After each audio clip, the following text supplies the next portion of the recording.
Urutan yang pertama dari 10 ini adalah keluarnya Dajjal. Ini urutan pertama. Dajjal, jemaah sekalian, adalah diambil dari kata-kata Dajjalah yang berarti kekacauan. Dajjal ini akan keluar nanti dari negeri Persia. Sebuah kota dalam hadis sahih dikatakan dari wilayah namanya Yahudiyah. Allahu alam apakah dia dari turunan Yahudi atau bukan, tapi yang jelas Dajjal nama orang dipastikan disebutkan namanya dan cirinya. Dan dia akan diikuti dari wilayah Yahudiyah tadi, di wilayah Khurasan, kalau sekarang wilayah Iran, negeri Iran sekarang. Diikuti dengan 70.000 dari orang-orang Yahudi Khurasan. Dia akan keluar membuat kerusakan selama 40 hari. Kata Nabi SAW, 40 hari itu sehari seperti setahun, sehari lagi yang kedua seperti sebulan, hari yang ketiga seperti sepekan, dan sisa harinya seperti hari kalian. Ulama hadis mengatakan yang dimaksud adalah sehari pertama seperti setahun, memang setahun maksudnya. Jadi Dajjal akan buat kerusakan setahun, 2 bulan, 2 pekan. Dia akan keliling muka bumi semuanya, dan kata Nabi SAW, seluruh bumi ini akan dimasuki oleh Dajjal. Tidak tertinggal satu lorong, gang, jangankan kota atau desa, kecuali Dajjal akan masuk ke dalamnya, kecuali Madinah dan Mekah. Tidak bisa dimasuki oleh Dajjal. Kata Nabi SAW dalam hadis sahih, karena di setiap pintu gerbang Mekah dan Madinah, malaikat menghenuskan pedangnya dan menghalau Dajjal sehingga Dajjal tidak bisa masuk. Ciri-ciri Dajjal disebutkan dalam banyak hadis yang sahih adalah mata kanannya yang paling pertama rusak, seperti anggur kering. Kata Nabi SAW dalam hadis sahih, ketahuilah Dajjal buta mata kanannya dan Tuhan kalian tidak buta, karena dia akan mengaku sebagai Tuhan. Mungkin Bapak Ibu tanya, bagaimana bisa orang mau mengikuti dia? Karena dia diberikan kelebihan sama Allah SWT. Dalam hadis sahih juga disebutkan kalau dia masuk ke dalam sebuah tempat, lokasi, wilayah, dan dia mengaku sebagai Tuhan, orang-orang ikutin, maka wilayahnya jadi subur. Peternakannya jadi banyak, hujan turun dari langit, tanaman-tanaman mereka jadi subur. Memang fitnah. Allah turunkan tanda-tanda hari kiamat. Kalau wilayah itu tidak beriman kepada dia sebagai Tuhan, maka jadi kering, tandus. Cobaan dari Allah Subhanahu wa ta'ala. Makanya kata Nabi SAW, disebutkan cirinya Dajjal mata kanannya rusak dan seperti anggur yang rusak. Ya. Kemudian dia orangnya memiliki kulit yang kehitam-hitaman, serta memiliki dahi yang lebar. Setiap orang beriman bisa membaca di dahinya tertulis 3 huruf, kafara. Semua orang yang ngerti tulisan Arab, tidak ngerti tulisan Arab akan bisa tahu dan baca itu. Di dahinya tertulis, naudzubillah, kafara, kufur. Semua orang muslim, orang beriman bisa baca itu. Rambutnya keriting dan orangnya tinggi besar. Dia akan mengaku sebagai Tuhan, dan Dajjal akan diikuti, kata Nabi SAW, dengan pohon, dengan gunung, bergunung-gunung makanan. Allahu alam maksudnya bergunung-gunung ini seperti apa, tapi Dajjal kemungkinan besar memiliki banyak sekali persiapan yang dia akan berikan kepada wilayah-wilayah yang beriman kepadanya. Kata Nabi SAW, kalau kalian dengar Dajjal keluar di satu lokasi, maka menghindarlah. Walaupun kalian harus lari ke gunung. Tapi kalau seseorang di antara kalian bertemu dengannya, maka kokohkanlah. Artinya, kuatkanlah iman kalian, walaupun kalian harus dibunuh. Dajjal ini memiliki di tangan kanannya api. Kelihatan, besar. Allahu alam di telapak tangan atau di sebelah kanan tubuhnya. Kemudian di sebelah kirinya itu memiliki air yang sejuk seperti sebuah lautan yang luas. Sebagian ulama hadis mengambil hadis ini dengan letter-letternya, artinya dia memang punya api yang sangat besar untuk menghukum orang-orang yang tidak beriman pada dia, dan dia memiliki sungai yang atau lautan yang luas, airnya sejuk dan dingin bagi orang yang ikut kepada dia. Kata Nabi SAW, kalau kalian ditangkap oleh Dajjal, hadis ini, kalau kalian dengarkan Dajjal, carilah tempat yang jauh dan jangan seseorang di antara kalian berkata, imanku kuat, aku akan menghadapinya. Karena bisa saja dia mengatakan itu, ternyata pada saat ketemu dia jadi pengikutnya. Tapi kalau kalian bertemu, kokohkanlah pendirian kalian dan yakinlah Dajjal ya di tangan kanannya ada api dan di tangan kirinya ada lautan. Kalau kalian tertangkap, maka pilihlah yang di tangan kanannya, yang api. Dan ucapkanlah bismillah, pada saat kalian pun harus dilemparkan ke api itu, ketahuilah api tersebut adalah lautan yang dingin. Terbalik, air yang dingin di tangan kirinya sebenarnya itu adalah api neraka yang panas. Maka kita diajar oleh Nabi SAW. Dajjal terus aja banyak pengikutnya, akan diekspos seperti kita tahu sekarang. Luar biasa bagaimana media dalam sekejap saja sudah bisa tersebar di sana sini beritanya. Kata sebagian ulama yang menanggapi fasilitas media kita di zaman sekarang mengatakan kemungkinan besar memang Dajjal ini akan terekspos sangat cepat karena adanya media kayak kita sekarang. Cepatnya dia keliling muka bumi ini setahun, 2 bulan, 2 pekan sudah semua bumi ini lingkari, didatangin karena memang sekarang fasilitas pesawat ada, transportasi mudah. Dan memang ada salah satu hadis yang dihasankan oleh para ulama, salah satu tanda-tanda hari kiamat adalah adanya besi yang berterbangan yang menjadi tunggangan manusia. Sekarang ada pesawat, ada kereta api, ada mobil. Nah, itu ada hadisnya, sebagai tanda-tanda hari kiamat. Dajjal nanti akan masuk ke Mekah dan Madinah, akan tiba di Mekah dan Madinah, tapi yang dibahas dalam hadis adalah di kota Madinah. Mohon maaf. Lalu kemudian dia mau masuk tapi tidak bisa dihalang, maka dia naik ke atas sebuah gunung yang tinggi bersama pengikutnya, lalu dia berkata kepada para pengikutnya, apakah kalian lihat istana yang putih itu? Maksudnya melihat ke Masjid Nabawi. Lalu berkata para pengikutnya, iya tentu saja. Lalu berkatalah, ya, Dajjal itu adalah istananya Muhammad, tidak bisa dia masuk ke dalam, dia hanya batas wilayah haram di luar kota Madinah. Maka kata Nabi SAW, Dajjal pun menepukkan telapak kakinya ke bumi di luar kota Madinah, maka terjadilah gempa di kota Madinah, dan keluar dengan gempaan tersebut semua orang yang munafik, karena orang kafir nggak ada di Madinah. Semua orang yang di dalam hatinya ada sifat kemunafikan keluar dan jadi pengikutnya Dajjal karena goncangan itu. Dan tertinggallah di kota Madinah orang yang hatinya bersih imannya kepada Allah Subhanahu wa ta'ala. Lalu kata Nabi SAW akan keluar dari kota Madinah nanti saat satu orang anak muda dengan hikmah Allah, dia keluar dan orang ini bersih hatinya dengan keimanan, maka Dajjal pun menangkapnya. Lalu dia ingin mendemokan kemampuannya di depan para pengikutnya. Lalu kemudian Dajjal pun mengatakan kepada anak muda tersebut, saya Tuhanmu. Anak muda itu mengatakan, kau adalah Dajjal yang telah disampaikan oleh Nabi kami Muhammad SAW. Maka dia pun mengambil gergaji, sebagian hadis lain menjelaskan alat yang tajam, lalu membelah dua anak itu. Dari kepalanya dibelah sampai ke kemaluannya, terbelah dua kiri kanan. Lalu Dajjal lewat di tengah-tengahnya, demo sambil ya dilihat oleh para pengikutnya dan mereka bersorak-sorak. Lalu Dajjal mengatakan, bersatulah, bersatu kembali jasadnya. Kata Dajjal dalam hadis ini, apakah kau sudah yakin saya Tuhanmu? Anak muda itu mengatakan, saya bertambah yakin kalau kau adalah Dajjal yang disampaikan oleh Nabi SAW. Kata Nabi SAW dalam hadis penutup, ini hadis sahih riwayat Bukhari, riwayat Muslim, ahli sunan, semua menukil tentang masalah Dajjal. Saya tidak sebutkan siapa-siapa perawinya karena memang ini semua hadis sahih.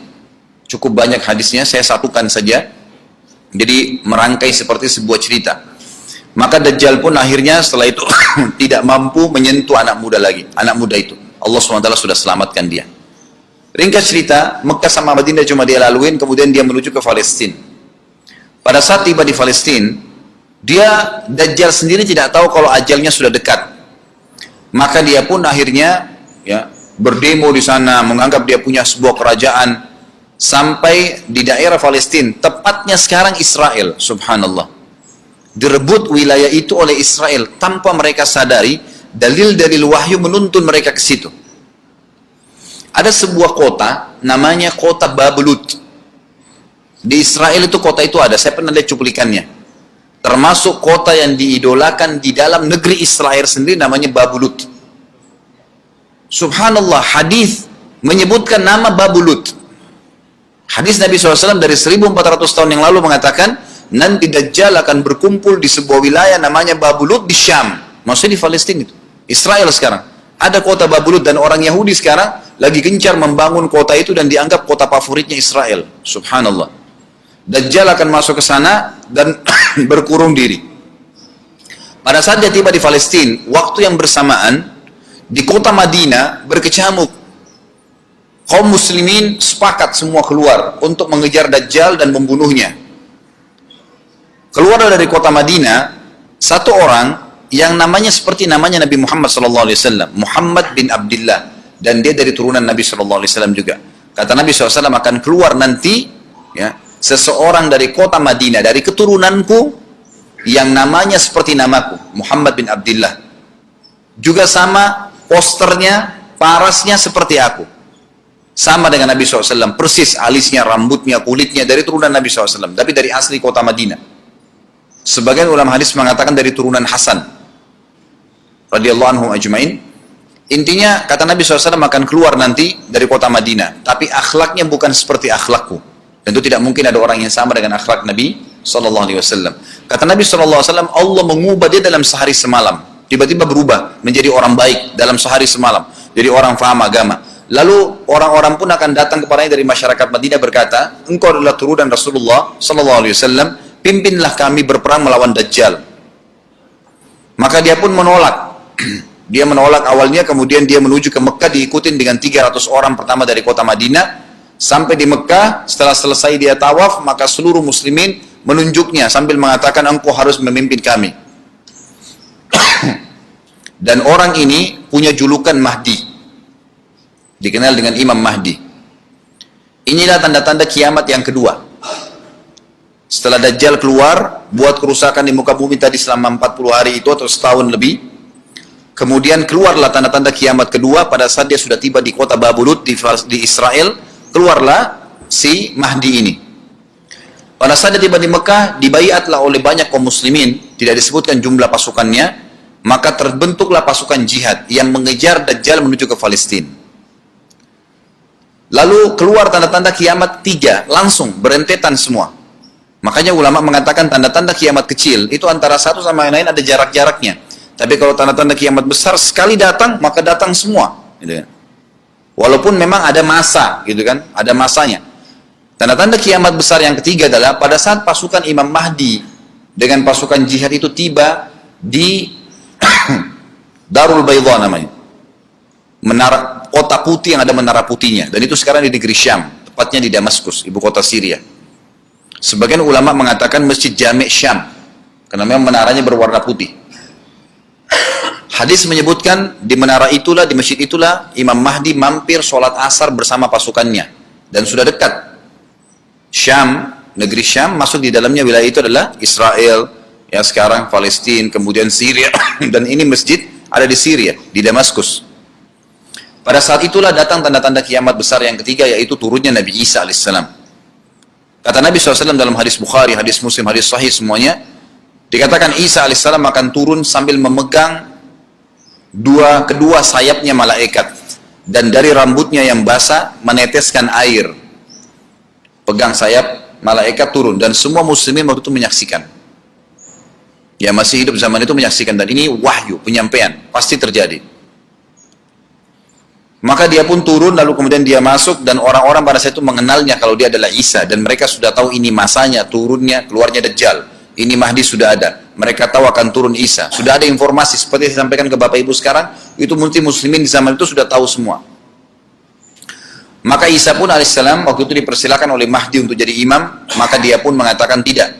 Imam dari kalangan kalian. Dan kata Nabi SAW, ini kemuliaan bagi umat ini, karena Nabi sholat di belakang umat ini. Semestinya kalau ada Nabi, pasti Nabi yang jadi imam. Tidak mungkin digantikan oleh manusia biasa.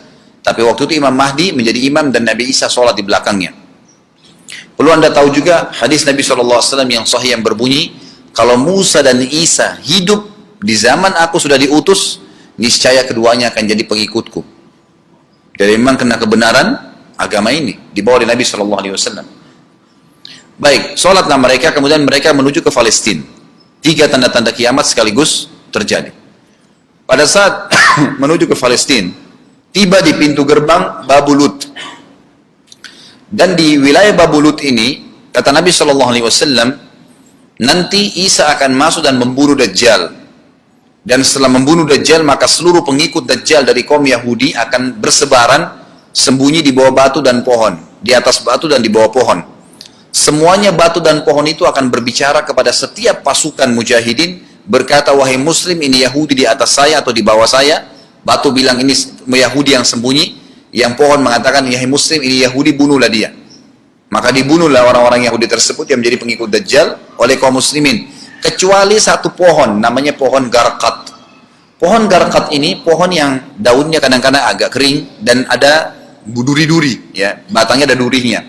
Subhanallah, pohon ini dikenal dengan pohon Yahudi karena satu-satunya pohon yang tidak akan bicara nanti adalah pohon ini. Dan apakah Bapak Ibu sudah tahu sekarang pemerintah Israel besar-besaran menanam pohon itu? Subhanallah.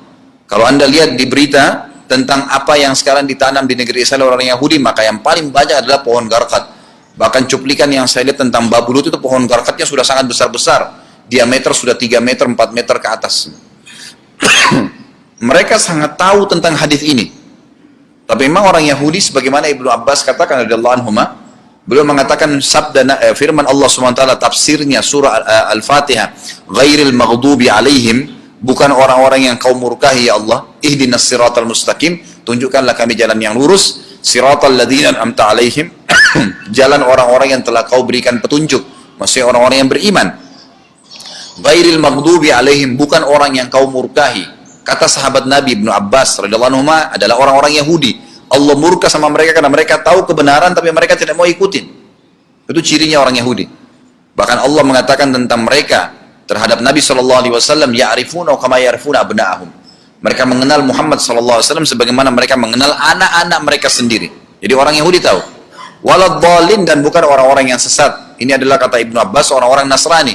Mau nyebarin agama tapi mereka keliru. Agamanya yang Nabi Isa itu tidak wajib disebarkan di seluruh dunia, tapi disebarin untuk Bani Israel, karena Nabi Isa diutus untuk Bani Israel. Mereka mau berdakwah tapi salah. Ringkas cerita adalah Nabi Isa alaihissalam akhirnya tiba dengan pasukan mujahidin di depan pintu gerbang Babu Lut. Kemudian orang-orang Yahudi tidak kenal, tidak tahu Nabi Isa, tidak tahu tentang itu Mahdi. Mereka belum tahu ini. Mereka berbangga-bangga saja. Lalu mereka berkata kepada Dajjal, ada pasukan, segelintir pasukan yang mau menyerang kita. Dajjal mengatakan, bukakan pintu gerbang. Mereka tidak akan mampu melawan kita, karena pasukannya mereka banyak memang. Maka Dajjal dengan sombongnya menunggu di depan pintu gerbang. Pada saat dibuka, Dajjal kaget melihat ada Isa alaihissalam. Dan pada saat itu kata Nabi SAW, Dajjal faham kalau sudah tiba ajalnya. Begitu melihat Isa alaihissalam, dia lari. Dan badannya sambil meleleh di depan para pengikutnya. Lalu Isa alaihissalam mengejarnya, mengatakan, wahai musuh Allah, saatnya kau akan menemui ajalmu. Lalu ditusuklah dengan tombak emas di antara dua matanya, maksudnya di dahinya, ditusuk oleh Isa alaihissalam dan matilah Dajjal. Pada saat Dajjal mati, pengikutnya pada ketakutan semua. Mereka anggap Dajjal Tuhan, mereka anggap Dajjal orang yang perkasa lah, orang yang kebal lah, beragam macam kelebihan. Mereka kaget pada saat mati, maka bertebaranlah mereka dan akhirnya mereka sembunyi di bawah pohon dan batu, di atas batu. Kemudian seperti saya katakan tadi, hadis menjelaskan batu dan pohon akan memberikan penjelasan, hai muslim, ini Yahudi, bunuhlah. Maka dibunuhlah pada saat itu mereka. Lalu Nabi Isa alaihissalam memimpin di muka bumi, dan kata Nabi SAW, pada saat itu Islam, agama Islam yang dibawa oleh Nabi SAW akan masuk ke semua rumah di muka bumi, gak tersisa. Satu dunia ini semuanya Islam. Hadis sahih, kata Nabi SAW, Islam akan masuk ke setiap rumah, bi'izzil aziz au bidhilli dhalil, dengan kemuliaan atau terhina. Yang tidak mau terima dibunuh. Enggak ada lagi penolakan terhadap Islam. Itu hadis sahih. Maka Nabi Isa alaihissalam memimpin pada saat itu, disebutkan dalam hadis 40 tahun dengan ketenangan menerapkan hukum Islam. Kata Nabi SAW, bagaimana awal umat ini bisa sesat sementara aku yang pimpin, dan bagaimana akhir umat ini bisa sesat sementara yang pimpin mereka Isa, dengan menjalankan hukum-hukumku. Jadi Nabi Isa alaihissalam nanti menerapkan Al-Quran. Seperti yang kita lakukan, sholat, segala ini sudah selesai, dikerjakan semua. Dan dalam hadis lain dikatakan Isa alaihissalam akan menghancurkan semua salib, membunuh semua babi. Enggak ada seekor babi pun hidup di muka bumi pada saat itu, semua salib dihancurkan. Dan yang menjadi, tidak ada agama lain. Semua, Nasrani, Yahudi, Hindu, agama apa saja habis semuanya. Semuanya beriman kepada Allah subhanahu wa ta'ala.